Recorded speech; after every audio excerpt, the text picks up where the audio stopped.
सुना हो राम जी,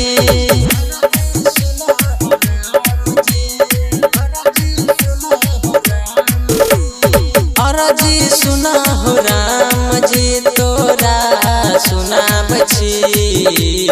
भूलहिल चाहे छी पगली के हम भूल नहीं पाबछी। भूलहिल चाहे छी पगली के हम भूल नहीं पाबछी।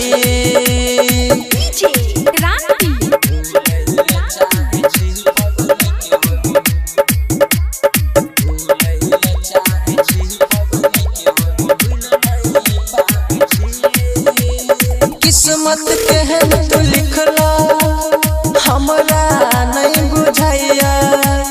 दूर भेलौ जे पगली से हम जियलो नहीं जाइया।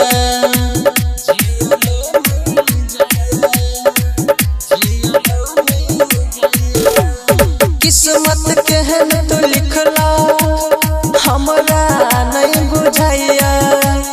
दूर भेलौ जे पगली से हम जियलो नहीं जाइया। जियलो नहीं हमरा जाइया। केकरा से जाके कहबै, केकरा से जाके कहबै खाली याद आबै। भूलैल चाहे छी पगली के हम भूल नहीं पाबछी। भूलैल चाहे छी पगली के हम भूल नहीं पाबछी।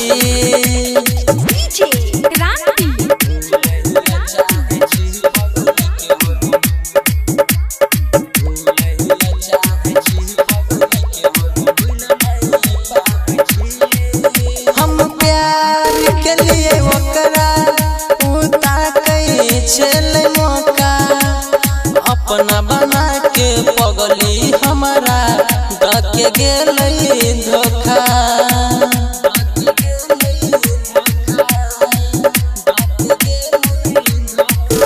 हम प्यार के लिए ओकरा उता कई छेल मौका। अपना बना के पगली हमारा डके गेलई धोखा।